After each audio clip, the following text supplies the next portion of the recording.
Cette vidéo est sponsorisée par Napoléon III, l'homme qui a prouvé qu'un coup d'État réussi et un nom de famille célèbre suffisent pour diriger un pays, jusqu'à ce que les Prussiens décident de tester votre Wi-Fi. Ah, l'Indonésie. Ce charmant archipel de plus de 17 000 îles, célèbre pour ses volcans, ses plages de rêve, et plus récemment pour sa capacité à transformer une banale revendication de politiciens véreux en une conflagration sociale de premier ordre. Un véritable cas d'école.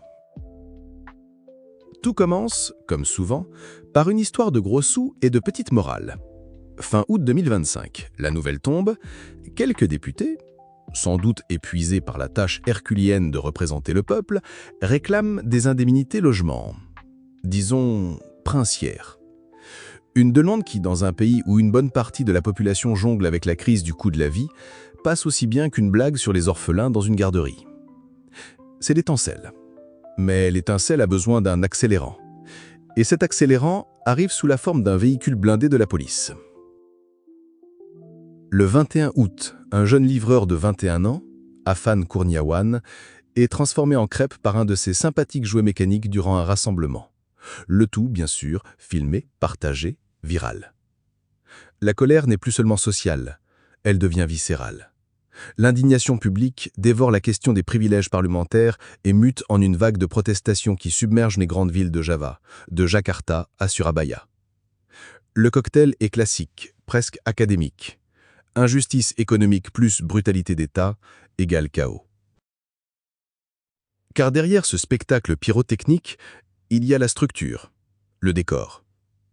L'économie indonésienne, sur le papier, affiche une croissance qui ferait pâlir d'envie un ministre français.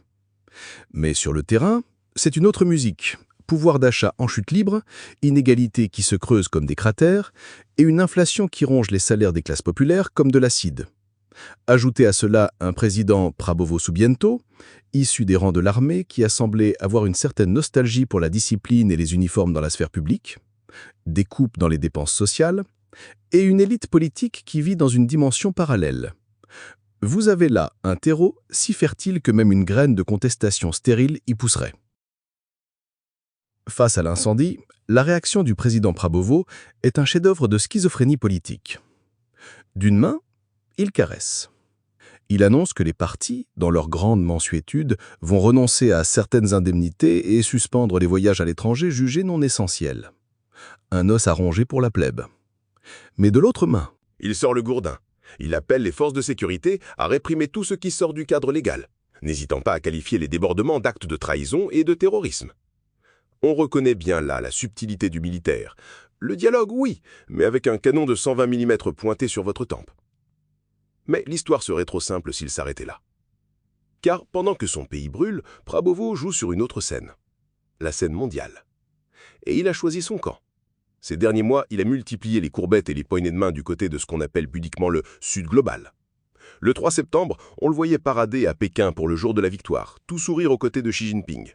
Il parle BRICS, il parle monde multipolaire, il parle coopération stratégique avec la Chine, avec la Russie. Il est en train de dire à l'oncle Sam et à ses cousins européens que l'Indonésie n'est plus leur jardin privé. Et c'est là, exactement là, que les choses deviennent intéressantes.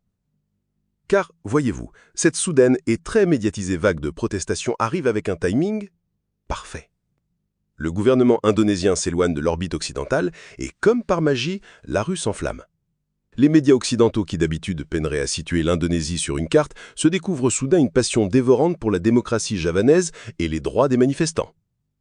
Coïncidence? Peut-être.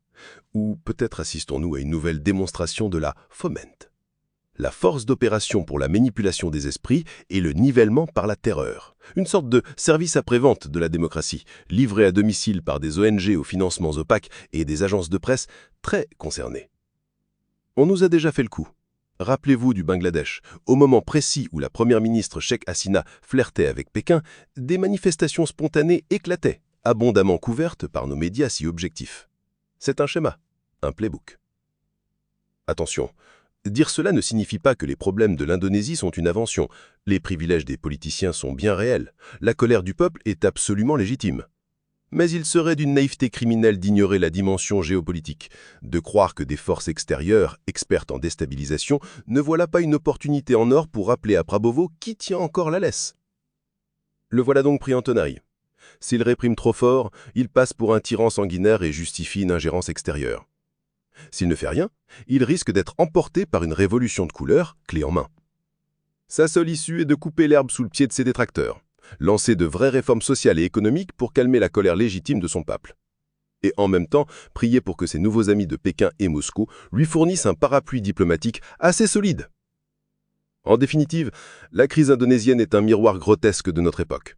Un drame où la misère sociale authentique sert de carburant à des jeux de pouvoir qui la dépassent complètement. Interpréter cela comme une simple manipulation extérieure est réducteur, mais l'ignorer serait tout simplement stupide. Si l'autopsie de ces cadavres géopolitiques vous stimule plus que votre café du matin, songez à nous soutenir sur Patreon.